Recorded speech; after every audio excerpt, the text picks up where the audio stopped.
ผู้เจริญด้วยปัญญาเห็นคุณประโยชน์ของศีลสมาธิปัญญาผู้ที่เจริญด้วยปัญญาเห็นโทษของการล่วงละเมิดศีลเห็นโทษการไม่มีสมาธิเห็นโทษการขาดปัญญาท่านทั้งหลายบุคคลที่ขาดปัญญาจะไม่เห็นโทษของการล่วงละเมิดศีลไม่เห็นศีลนั้นเป็นพิษเป็นภัยต่อชีวิตตนเองเราล่วงละเมิดศีลเป็นพิษเป็นภัยต่อตนเองดังคณะบุคคลที่คิดโกงข้อสอบท้องถิ่นทั่วประเทศไทยจึงเป็นปัญหาของชาติจึงเป็นปัญหาของรัฐบาลเพราะกลุ่มบุคคลล่วงละเมิดศีลทำลายประเทศทำลายครอบครัวของตนเองทำลายชีวิตของตนเองทำลายอนาคตของตนเองตลอดถึงบุคคลที่สอบบรรจุท้องถิ่นไปซื้อเรียกว่าเอาเงินไปซื้อตำแหน่งเพื่อจะบรรจุเป็นข้าราชการสอบท้องถิ่นก็เป็นโทษเป็นพิษเป็นภัยต่อชีวิตตนเองและครอบครัวของตนเองพวกเราทั้งหลายการที่เราล่วงละเมิดศีลนั้นการที่เราไม่ดำรงตนด้วยศีลนั้นมันก่อโทษเป็นพิษเป็นภัยต่อการมีชีวิตอยู่ของเราดังคณะบุคคลที่คิดที่จะโกงข้อสอบท้องถิ่นกรมเรียกว่าสอบท้องถิ่นนี่จึงทำให้เกิดปัญหาระดับชาติระดับประเทศบุคคลที่จะไปสอบก็ล่วงละเมิดศีลใช้เงินซื้อตำแหน่งนี่แหละพวกเราทั้งหลายเรียกว่าผิดปกติส่งผลให้ผิดปกติประเทศชาติของเราไม่สามารถออกจากวงจรอุบาทขี้โกงคอร์รัปชันได้เพราะเราล่วงละเมิดศีลเพราะเราไม่เอาศีลมาเป็นหลักกำกับกำหนดควบคุมการดำเนินชีวิตเพราะเราไม่เห็นคุณประโยชน์ของศีลและเราก็ไม่เคยเห็นโทษของการล่วงละเมิดศีลถ้าเราไม่เห็นโทษของการล่วงละเมิดศีลชีวิตเราเนี่ยจะหมดซึ่งอนาคตเพราะฉะนั้นศีลจึงมีความสำคัญต่อการดำเนินชีวิตของเรามันจึงเกิดคำว่าศีลห้าเป็นต้นกำเนิดคำว่าความดีศีลห้าเป็นต้นกำเนิดคำว่าคนดีข้าราชการที่ดีก็ต้องประกอบไปด้วยศีลทั้งห้าข้อผู้ที่จะบรรจุเป็นผู้ที่จะเรียกว่าศีลห้าเป็นคุณสมบัติผู้สอบบรรจุเป็นข้าราชการท้องถิ่นนี่แหละพวกเราทั้งหลายเราต้องมีผู้ที่จะสอบบรรจุเป็นข้าราชการท้องถิ่นต้องประกอบไปด้วยศีลทั้งห้าข้อศีลห้าข้อจึงเป็นคุณสมบัติผู้ที่จะสอบบรรจุเป็นข้าราชการท้องถิ่นเมื่อผู้สอบบรรจุได้แล้วศีลห้าก็เป็นคุณสมบัติเป็นคุณสมบัติของข้าราชการที่ดีต้องประกอบด้วยศีลทั้งห้าข้อเพราะฉะนั้นศีลทั้งห้าข้อจึงเป็นแก่นของความดีเป็นสาระของคำว่าความดีการได้มาซึ่งตำแหน่งใดๆต้องชอบด้วยศีลทั้งห้าข้อเป็นที่ยอมรับของตนเองและบุคคลอื่นๆกะส่วนมากการได้มาซึ่งตำแหน่งมันประกอบไปด้วยกฎหมาย กฎหมายมันอยู่ภายใต้ความโลภความโกรธความหลงของผู้มีอำนาจเป็นความโลภความโกรธความหลงของผู้ที่มีอำนาจดังเช่นผู้ที่มีอำนาจสามารถนำข้อสอบมาเปลี่ยนแปลงข้อสอบในนี่แหละคือผู้ที่มีอำนาจพวกเราทั้งหลายถ้าไม่มีอำนาจไม่สามารถนำเอาข้อสอบมาออกได้ไม่สามารถเปลี่ยนแปลงข้อสอบได้พวกเราทั้งหลายความกฎหมายนั้นมิใช่ความเป็นจริงกฎหมายนั้นไม่ได้เป็นของสากลมันเป็นความจริงเฉพาะคนเป็นความจริงเฉพาะกลุ่มบุคคลเท่านั้นเพราะฉะนั้นพวกเราทั้งหลายกฎหมายเป็นความผิดทางความรู้เป็นความผิดทางสายตาเท่านั้นแต่การล่วงละเมิดศีลเป็นความผิดทางจิตใจเราทำผิดศีลห้านี่กลางคืนเราก็รู้กลางวันเราก็รู้เราฆ่าคนผู้ชายที่ไปฆ่าคนทำลายคนนี่มันก็จดจำจนตายว่ามันไปฆ่าคนทำลายคนเช่นเดียวกับผู้หญิงทำแท้งลูกอย่างนี้ก็จดจำจนตายเพราะมันเป็นความจริงที่เกิดขึ้นกับชีวิตของเราแต่พวกเราทั้งหลายความจริงของความจริงไม่สามารถเปลี่ยนแปลงได้คนทำชั่วก็ไม่สามารถเปลี่ยนแปลงได้ก็เป็นความจริงคนทำดีก็ไม่สามารถเปลี่ยนแปลงได้นี่ก็คือความจริงดังคำว่าทำดีได้ดีดังคำว่าทำชั่วได้ชั่วกินข้าวย่อมอิ่มฉันใดทำความดีก็ย่อมได้เกิดประโยชน์ฉันนั้นเราไม่กินข้าวเราก็หิวเราทำชั่วเราก็ได้รับผลของความชั่วฉันนั้นแหละพวกเราทั้งหลายธรรมะของพระพุทธเจ้าเนี่ยเราต้องกลับมาสนใจใส่ใจผู้เป็นพ่อผู้เป็นแม่เนี่ยต้องเอาธรรมะหมายถึงศีลทั้ง5 ข้อมาเป็นหลักการอบรมสั่งสอนผู้เป็นลูกผู้เป็นสามีผู้เป็นภรรยาผู้เป็นนายจ้างผู้เป็นลูกจ้างนอกจากถูกกฎหมายแล้วต้องถูกศีลทั้ง5 ข้อได้ในพวกเราทั้งหลายกฎหมายใดๆถ้าหากล่วงละเมิดศีล5แล้วกฎหมายนั้นไม่เป็นที่ยอมรับของคนไม่เป็นที่ยอมรับของคนทั้งโลกไม่เป็นที่ยอมรับของคนทั้งประเทศไม่เป็นที่ยอมรับของคนในครอบครัวในพวกเราทั้งหลายคำว่าทำความดีใดๆก็ต้องประกอบไปด้วยศีลทุกครั้งทำความดีนั้นจึงเป็นความดีนั้นเป็นความดีที่บริสุทธิ์เราทำความดีใดๆปราศจากศีล5ความดีนั้นไม่บริสุทธิ์ความดีนั้นไม่เป็นที่ยอมรับแต่พวกเราทั้งหลายต้องได้พิจารณาธรรมะของพระพุทธเจ้ามันว่าด้วยเรื่องการจัดการบริหารชีวิตว่าด้วยเรื่องวิธีการดำเนินชีวิตประจำวัน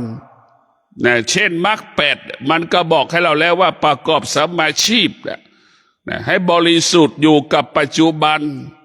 พูดก็ให้พูดเรื่องปัจจุบันพูดเรื่องความจริงประกอบอาชีพก็ประกอบไปด้วยศีลสมาธิปัญญาและกฎหมายคำพูดที่เราพูดในมรรค8ก็ต้องประกอบไปด้วยศีลต้องประกอบไปด้วยกฎหมายจึงจะเป็นความจริงแต่พวกเราทั้งหลายต้องพิจารณาเราต้องพิจารณาว่าการได้มาซึ่งฐานะตำแหน่งเกิดจากการล่วงละเมิดศีลเนี่ยมันไม่เป็นที่ยอมรับมันไม่เป็นที่ยอมรับของตนเองและบุคคลอื่นๆดังลิ้นและไปสัมผัสกับเกลือเราก็รู้ว่ามันเค็มแต่เราก็สามารถปฏิเสธได้ว่ามันไม่เค็มนะอันนี้ก็คือเป็นการที่ปกปิดบังความรู้สึกไม่มีเกลือที่ไหนมันไม่เค็มไม่มีในโลกในพวกเราทั้งหลายเช่นเดียวกับคนไหนที่ทำดีแล้วก็ย่อมรู้ว่ามันดีคนไหนทำไม่ดีก็รู้ว่ามันไม่ดีความดีความไม่ดีรู้ได้เฉพาะตนเองจิตของเรารู้ความจริงแต่ปากเราสามารถปฏิเสธความจริงนั้นได้ แต่พวกเราทั้งหลายจิตเรารู้ความจริงปากเราน่าสามารถปฏิเสธความจริงได้ปากกับจิตมันจึงไม่ตรงกันปากกับจิตมันไม่สัมพันธ์กันปากก็อีกอย่างหนึ่งจิตก็อีกอย่างหนึ่งพวกเราทั้งหลายไม่มีอะไรปกปิดบังจิตเราได้จิตเราเนี่ยไม่มีใครอะไรมาปกปิดมันได้เพราะมันรู้ว่าร้อนมันก็รู้ว่าร้อนหนาวมันก็รู้ว่าหนาวเผ็ดมันก็รู้ว่าเผ็ดหวานมันก็รู้ว่าหวานเค็มมันก็รู้ว่าเค็มแต่กิเลสตัณหาราคะทิฏฐิมานะมันปกปิดสิ่งเหล่านี้ได้มันปกปิดสิ่งเหล่านี้ได้กลัวไขหน้าบ้างก็บอกว่าไม่เค็มเนี่ยไม่อร่อยก็บอกว่าอร่อยเห็นไหมอย่างนี้แหละพวกเราทั้งหลายแต่ความจริงของจิตนั้นมันรู้แล้วว่ามันไม่ชอบหรือชอบแล้วว่าจิตไม่สามารถปกปิดความจริงของความจริงได้แต่ปากนั้นสามารถปกปิดความจริงได้จากสิ่งที่ไม่ดีมันสามารถทำให้เกิดความดีได้จากสิ่งที่มันดีมันสามารถทำให้สิ่งนั้นไม่ดีได้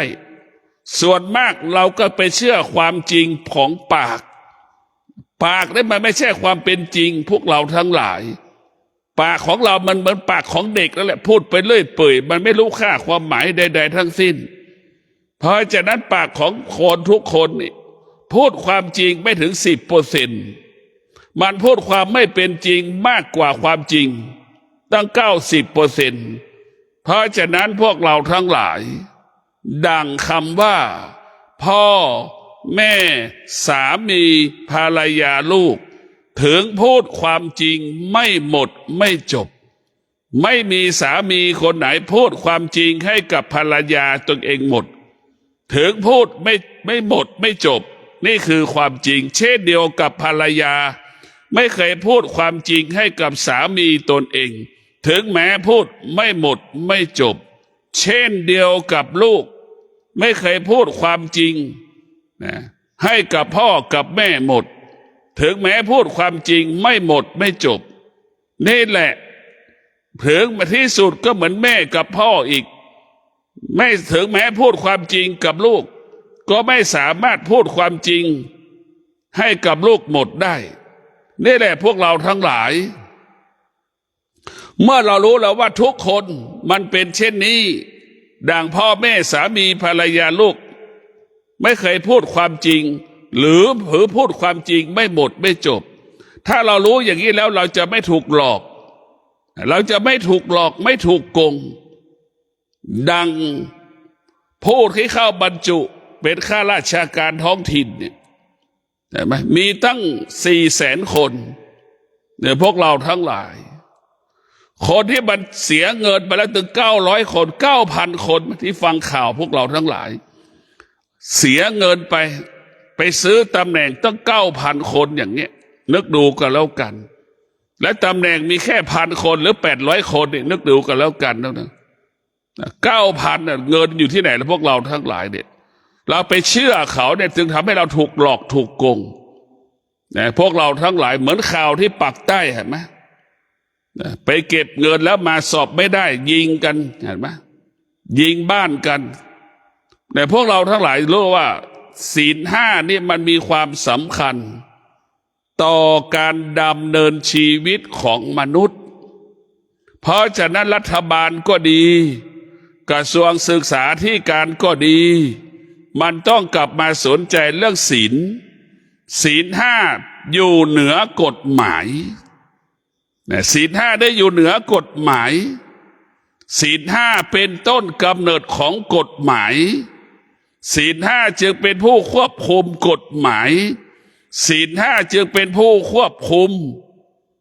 เจ้าหน้าที่พนักงานที่ควบคุมกฎหมายในพวกเราทั้งหลายคนที่จะมาใช้กฎหมายให้เกิดความยุติธรรมให้ความเป็นธรรม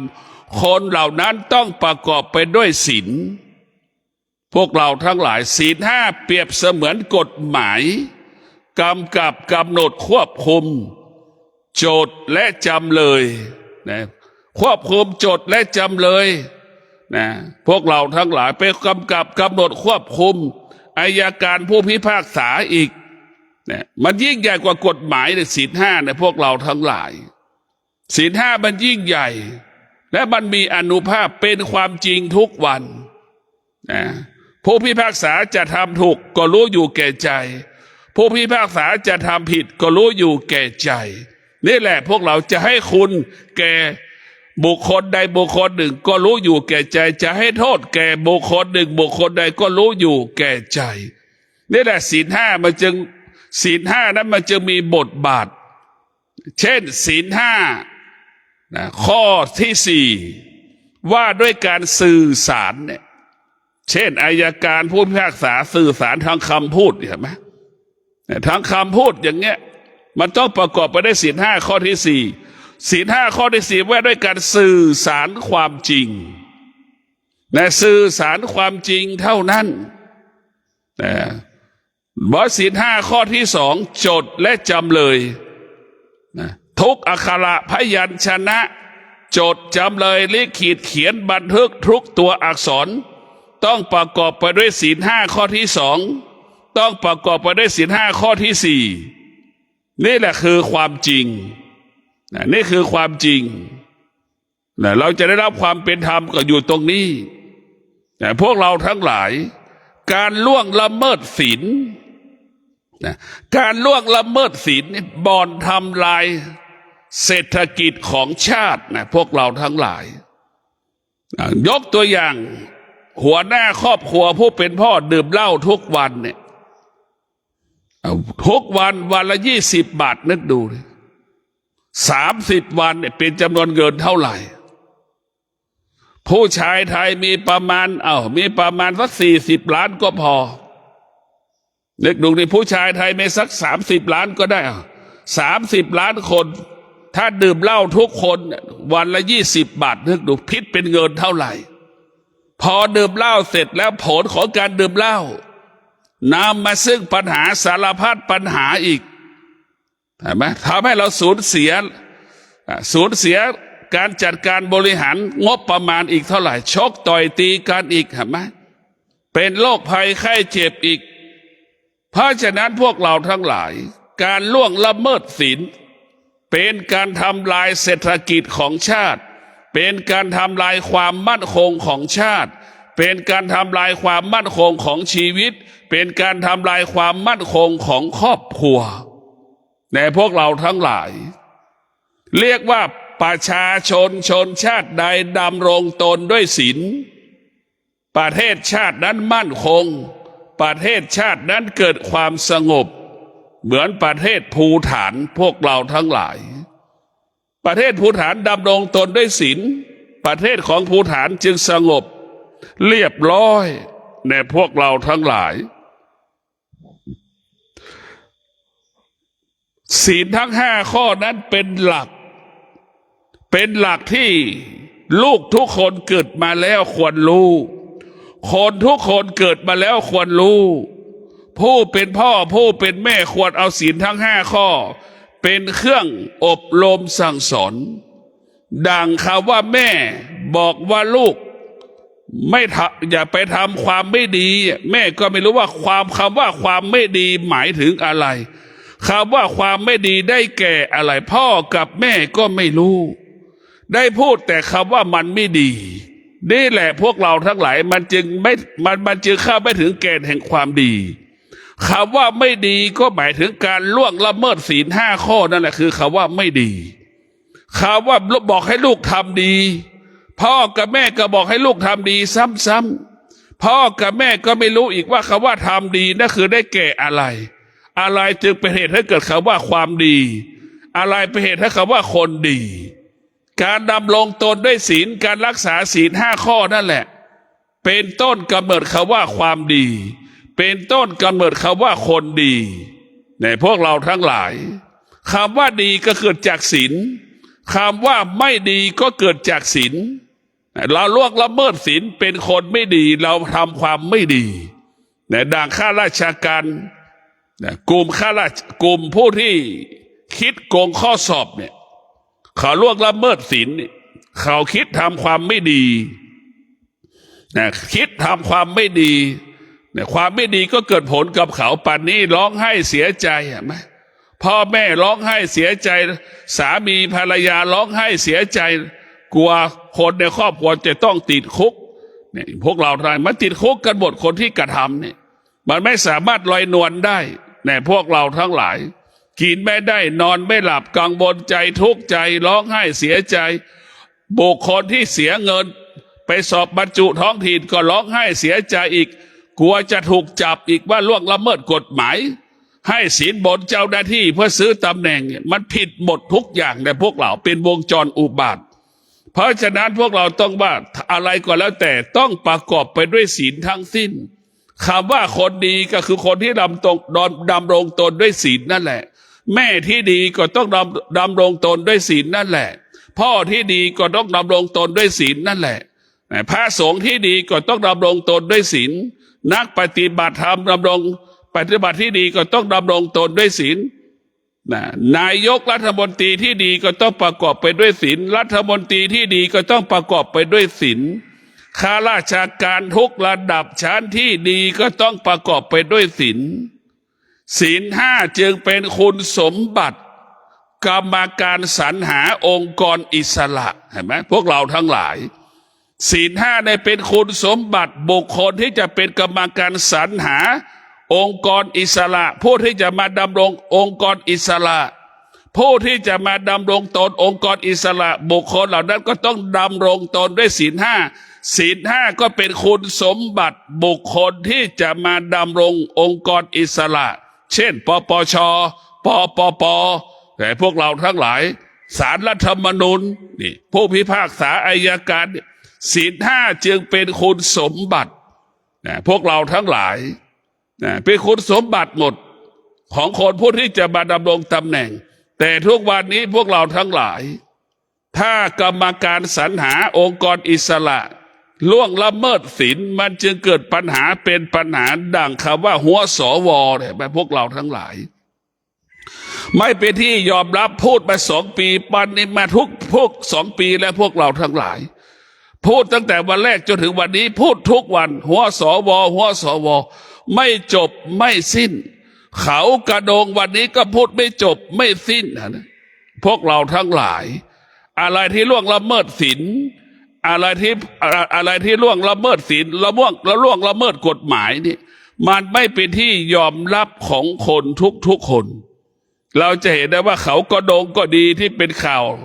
เรารู้ได้อย่างดีพูดด้วยตั้งแต่หัวสวนะเป็นข่าวมาทุกวันไม่มีวันไหนไม่พูดเรื่องเขากระโดงไม่มีวันไหนที่เราไม่พูดเรื่อง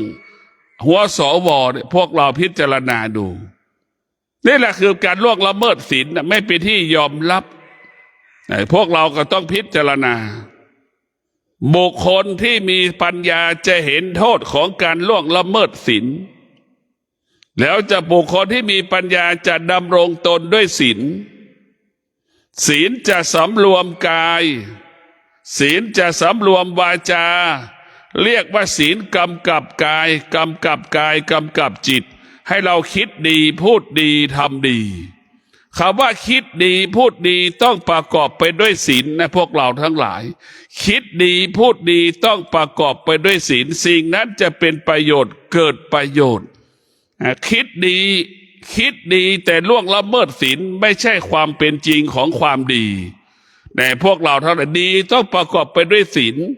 ไม่ดีเมื่อเราล่วงละเมิดศีลนี่แหละพวกเราต้องพิจารณา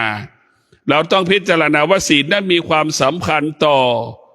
ชีวิตของเราดังเช่นสามีภรรยาล่วงละเมิดศีลที่สุดแตกแยกหย่าร้างกันเราแตกแยกหย่าร้างกันเพราะเราล่วงละเมิดศีลนั่นแหละเราไปติดตามดูใครอยู่ใกล้คนที่ล่วงละเมิดเราไปอยู่ใกล้สามีภรรยาคู่ใดก็แล้วแต่ที่มันเลิกกันเราเอาศีลไปจับดูส่วนมากมันจะล่วงละเมิดศีลไม่สามีล่วงละเมิดศีลก็ภรรยาล่วงละเมิดศีลจึงเลิกกันแตกแยกหย่าร้างกันอยู่ด้วยกันไม่ได้นี่แหละพวกเราทั้งหลายนะเพราะฉะนั้นศีลนี่มีความสำคัญเช่นพ่อแม่รักษาศีลเนี่ยก็เป็นที่เคารพรักของลูกเห็นไหมเป็นที่เคารพรักของลูก ลูกรักษาศีลเป็นที่รักของพ่อของแม่เห็นไหมอันนี้แหละพวกเราทั้งหลายนายจ้างนายจ้างดำรงตนด้วยศีลเป็นที่รักของลูกจ้างลูกจ้างรักษาศีลดำรงตนด้วยศีลเป็นที่รักของนายจ้างเห็นไหมมันเกิดความว่าสมดุลสมบูรณ์ในพวกเราทั้งหลายเราจะโดยเฉพาะนายจ้างเนี่ยกับลูกจ้างเนี่ยมันจะต้องรักษาศีลลูกจ้างก็มีความสุขมีความพร้อมที่เสียสละทุกอย่างให้กับนายจ้างนายจ้างรักษาศีลนายจ้างก็ไม่เอาเปรียบลูกจ้างใช่ไหมลูกจ้างมีความสุขมีความพร้อมทำงานให้นายจ้าง100%ปกป้องผลประโยชน์ของนายจ้างใช่ไหมเมื่อนายจ้างนั้นมีความยุติธรรมเป็นธรรมนี่แหละพวกเราทั้งหลายศีลเท่านั้นจะปกป้องชีวิตของเราศีลเท่านั้นที่จะคุ้มครองชีวิตของเราศีลนี่แหละคือเป็นผู้ปกป้องคุ้มครองชีวิตของเราเมื่อเราไม่รักษาศีลแล้วพวกเราทั้งหลายศีลเป็นพื้นฐานของสติศีลเป็นพื้นฐานของสติถ้าเรารักษาศีลแล้วสติจะมั่นคงหรือเรามีสติแล้วเราจะรักษาศีลให้มั่นคงเนี่ยสองอย่างพวกเราทั้งศีลและสติต้องอาศัยกันศีลและสติต้องอาศัยกันเมื่อเรามีสติเราก็สามารถดำรงตนด้วยศีลทั้ง5 ข้อเมื่อเรารักษาเมื่อเราดำรงตนด้วยศีล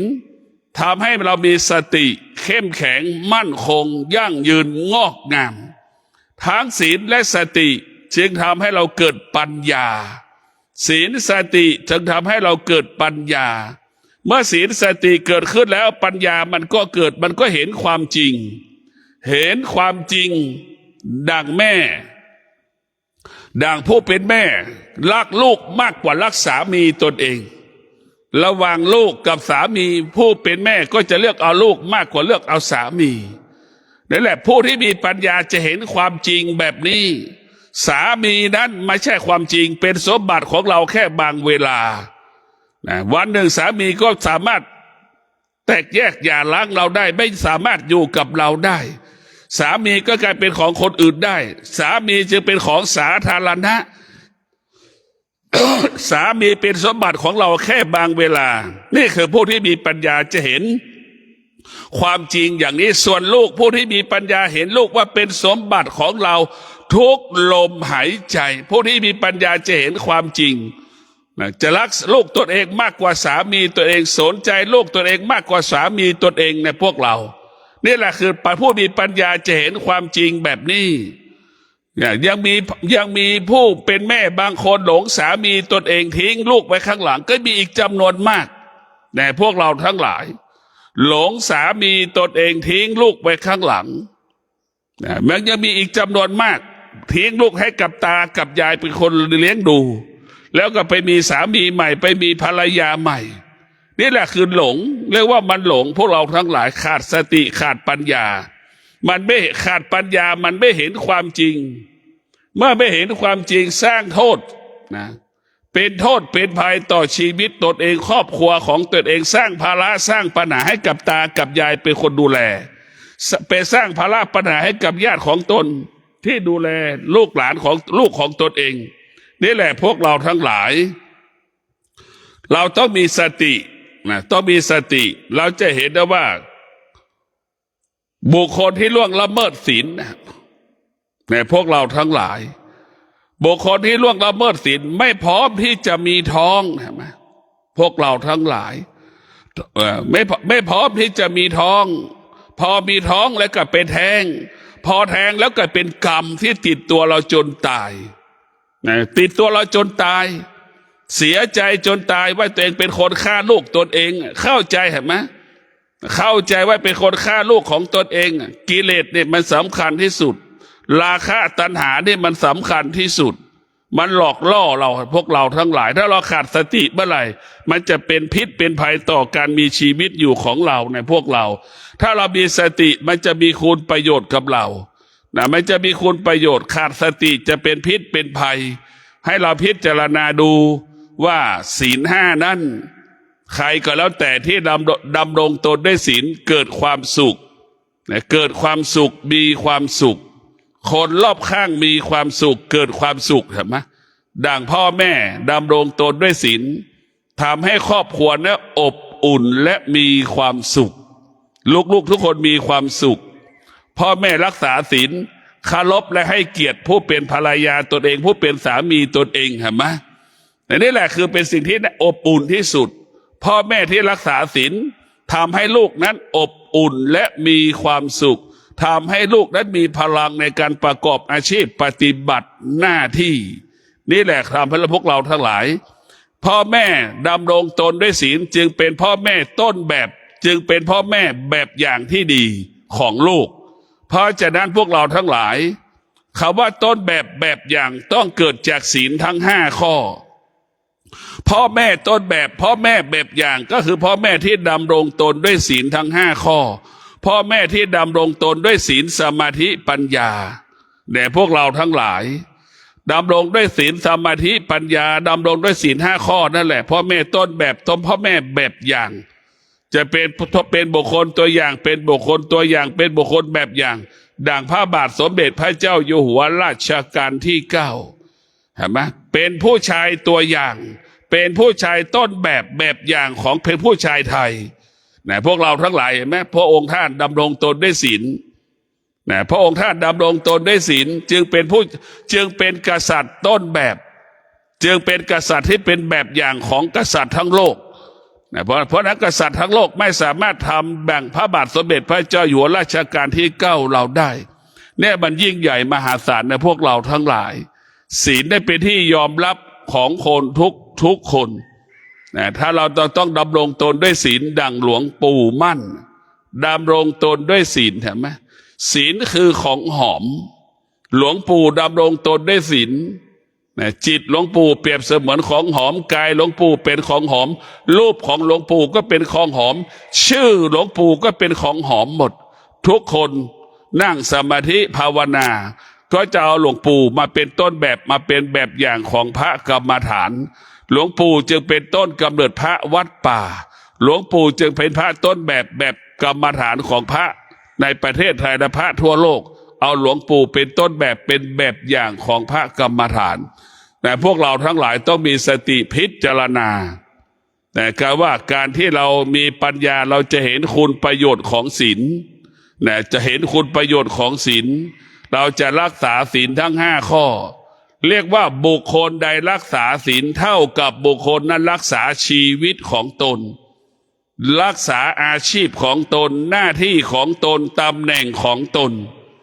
นะบุคคลที่ดำรงตนด้วยศีลส่งเสริมชีวิตอาชีพของตนให้เกิดคำว่าเจริญรุ่งเรืองงอกงามก้าวหน้าเช่นลูกรักษาศีลทำให้พ่อแม่กินมีความสุขนอนมีความสุขตื่นมีความสุขทำงานมีความสุขเห็นได้ว่าประโยชน์ของศีลมากมายมหาศาลในพวกเราทั้งหลาย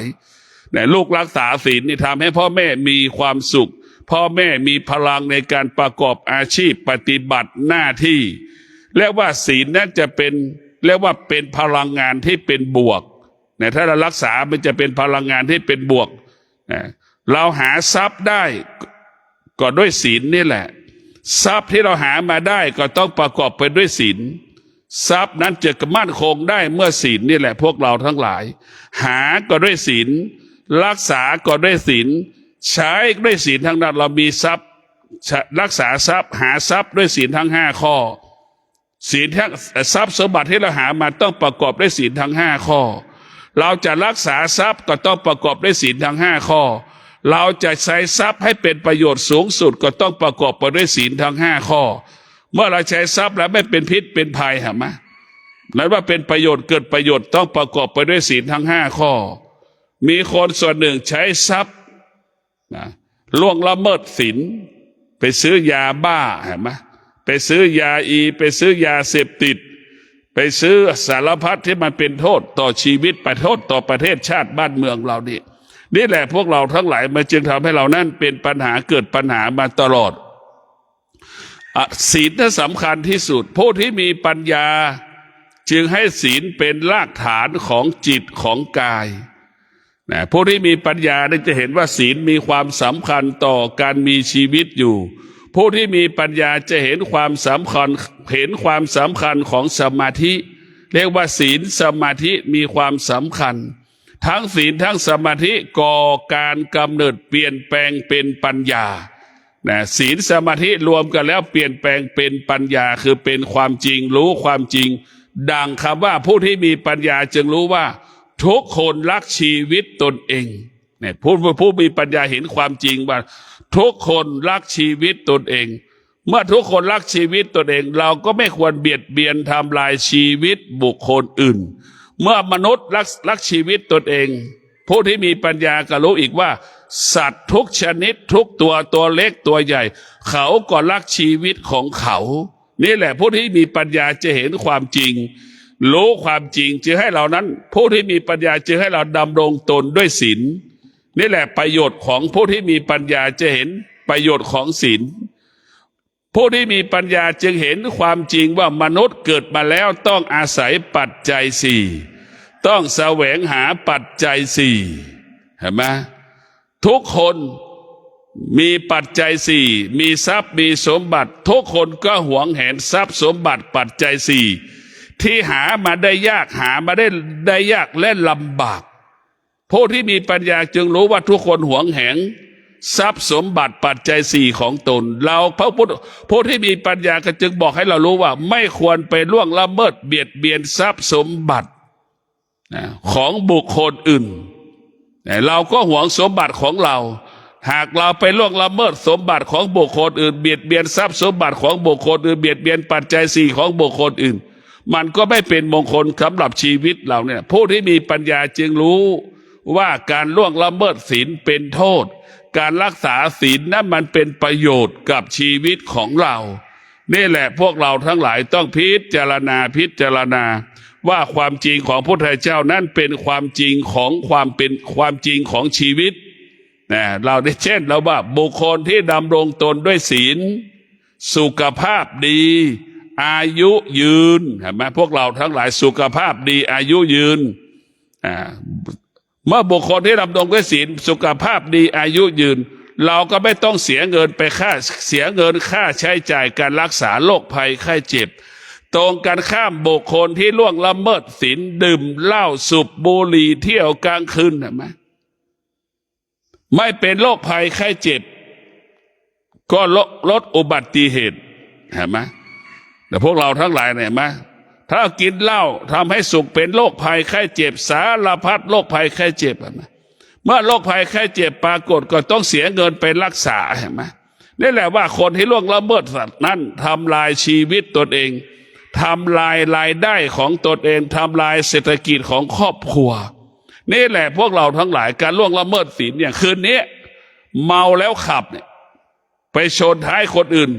ไปชนคนอื่นเนี่ยตายกี่คนพวกเราพิจารณาดูเนี่ยเราขาดสติหรือเราเมาเหล้าขาดสติถึงจะไปกินเหล้าเมื่อขาดสติแล้วกินเหล้าเสร็จแล้วจึงทำให้เราขาดสติไปเอารถไปชนเนี่ยว่า1 คืนทั่วประเทศไทยรถชนกันกี่ร้อยคันนึกดูกันแล้วกัน1 คืนในรถชนคนตายกี่สิบคนไม่รู้ทั่วประเทศไทยการล่วงละเมิดศีลเห็นไหมมันเป็นโทษมันเป็นพิษมันทำลายเศรษฐกิจของประเทศมันทำลายเศรษฐกิจของประเทศทำลายความมั่นคงของประเทศมากมายมหาศาลในพวกเราทั้งหลายเราต้องพิจารณาว่าการล่วงละเมิดศีลนั้นมันทำลายคุณภาพชีวิตของเรา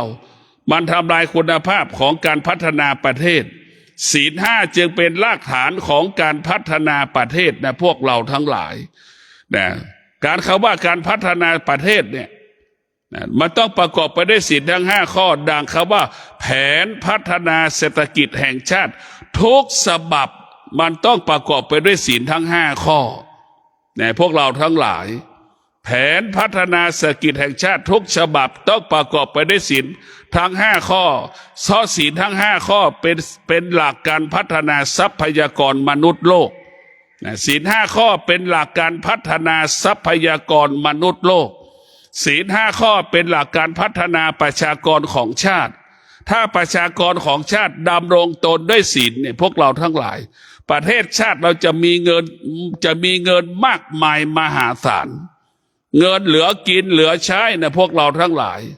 เหลือกินเหลือใช้ถ้าเรารักษาศีล ตรงกันข้ามพอเราล่วงละเมิดศีลทำลายผลประโยชน์ของครอบครัวทำลายผลประโยชน์ของคนอื่นทำลายผลประโยชน์ของชาติ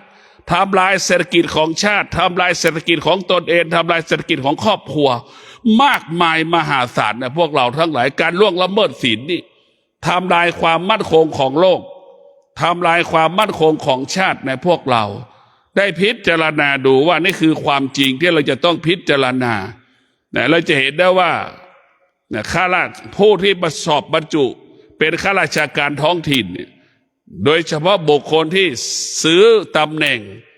เพื่อจะบรรจุเป็นข้าราชการท้องถิ่นวันนี้กินไม่ได้นอนไม่หลับอับอายขายหน้ากลัวเขาจะมาจับผิดกลัวเขาจะลงโทษลงทันกลัวจะกากบาทเอาชาตินี้ไม่มีสิทธิ์ที่จะประสอบบรรจุเป็นข้าราชการนี่กินไม่ได้นอนไม่หลับกับคนที่คิดโกงข้อสอบคิดโกงข้อสอบคิดเปลี่ยนแปลงข้อสอบเวลานี้ก็กินไม่ได้นอนไม่หลับเพราะเจ้าหน้าที่ของรัฐตำรวจมันรู้กันหมดแล้วแต่ว่าการล่วงละเมิดศีลเป็นเหตุให้เกิดความทุกข์ในพวกเราทั้งหลายเห็นไหมการล่วงละเมิดศีลเป็นเหตุให้เกิดความทุกข์เราจะเห็นได้ว่าการล่วงละเมิดศีลเนี่ยตั้งแต่คนคิดโกงข้อสอบตั้งแต่คนที่จะสอบบรรจุเป็นข้าราชการท้องถิ่นเนี่ยมาคิดผิดการล่วงละเมิดศีลทำไมเป็นทุกข์หมดตรงกันข้ามคนที่ดำรงตนด้วยศีลสอบบรรจุเป็นข้าราชการท้องถิ่นโดยไม่ต้องใช้เงินเนี่ยมีความสุขเห็นไหมมีความสุขในพวกเราทั้งหลายมีความสุขเกิดความสุขเนี่ยมันแตกต่างกันแต่ขอให้พวกเราทั้งหลายได้ศีลเนี่ยเป็นสำคัญที่สุดแต่ให้เราลึกถึงศีลห้าว่าด้วยการสื่อสารความจริงเช่นทางสายเอกไลฟ์สดธรรมะทุกวันเนี่ยถึงแม้จะพูดเรื่องคำเก่าๆแต่มันเป็นความจริงนะพวกเราความจริงนี่เป็นของใหม่ทุกวันศีลห้านี่เป็นของใหม่พวกเราทั้งหลายพูดความจริงทุกวันมันก็เป็นของใหม่ทุกวันธรรมะไม่มีเก่าไม่มีใหม่เป็นความจริงเป็นอมตะธรรมะของพระพุทธเจ้าเป็นเรื่องปัจจุบันแต่พวกเราทั้งหลายต้องพิจารณาว่าศีลนี้สำคัญที่สุดดังคำว่าพ่อแม่รักลูกพ่อแม่ต้องรักษาศีลลูกรักพ่อรักแม่ลูกก็รักษาศีลพ่อแม่รักษาศีลลูกรักษาศีลเป็นการสร้างความมั่นคงให้กับครอบครัวเป็นการสร้างความมั่นคงให้กับครอบครัวเป็นการสร้างความสุขให้กับครอบครัวเป็นการสร้างความอบอุ่นให้กับครอบครัวจึงทำให้เกิดคำว่าความสุขกินก็เป็นสุขนอนก็เป็นสุขตื่นก็เป็นสุขไปทำงานก็เป็นสุขเข้าบ้านมาก็มีความสุขนี่แหละพวกเราทั้งหลายประโยชน์ของศีลมันมีประโยชน์เกิดประโยชน์ตรงกันข้ามพ่อแม่ล่วงละเมิดศีลลูกล่วงละเมิดศีลเห็นไหมทำให้เกิดความทุกข์ทำลายความมั่นคงการล่วงละเมิดศีลทำลายความมั่นคงของครอบครัวทำลายความสุขของครอบครัวจึงเป็นเหตุให้เกิดความทุกข์กินก็เป็นทุกข์นอนก็เป็นทุกข์ตื่นก็เป็นทุกข์ดำเนินชีวิตก็เป็นทุกข์เข้าบ้านก็เป็นทุกข์เพราะล่วงละเมิดศีลจึงทำให้เกิดความทุกข์ถ้าครอบครัวได้ล่วงละเมิดศีลเป็นเหตุให้เกิดความทุกข์ทั้งสิ้นเราได้พิจารณาพวกเราทั้งหลายศีลนี่สำคัญที่สุดเพราะนั้นเรียกว่าพ่อแม่สามีภรรยาลูกรักษาศีลรักษารายได้ของครอบครัวเพิ่มรายได้ให้กับครอบครัวลดรายจ่ายให้กับครอบครัวนะพวกเราเพิ่มรายได้ลดรายจ่ายคือการรักษาศีลเนี่ยศีลเป็นหัวใจเศรษฐศาสตร์แต่การรักประชากรโลกเนี่ยล่วงละเมิดศีล1 วันเนี่ยคิดเป็นจำนวนเงินเนี่ยเป็นหมื่นล้านเนี่ยพวกเราทั้งหลายเป็นหมื่นล้านนะอาจจะเป็นล้านก็ได้การล่วงละเมิดศีล1 วันเห็นไหมโทษของการล่วงละเมิดศีลทำลายเศรษฐกิจของโลกพวกเราทั้งหลายตรงกันข้ามถ้าประชากรโลกรักษาศีลดำรงตนด้วยศีลเนี่ย พวกเราทั้งหลายพิจารณาดูรักษาศีลรายได้จะคืนให้กับโลกโลกจะมีทรัพย์สมบัติมากมายมหาศาลเพราะประชากรโลกรักษาศีลรักษาผลประโยชน์ของโลก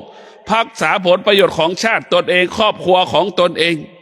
นี่แหละคืออานุภาพของการรักษาศีลแต่พวกเราก็ขอให้พวกเราได้พิจารณาว่าธรรมะเป็นความจริงของชีวิตเมื่อเราต้องการความจริงดำรงตนด้วยศีลชีวิตมั่นคงชีวิตปลอดภัยเมื่อเราจะสร้างชีวิตจะสร้างอนาคตก็ให้พวกเรารักษาศีลศีลห้าจึงเป็นกฎเป็นหลักเป็นทฤษฎีการสร้างชีวิตและการสร้างอนาคต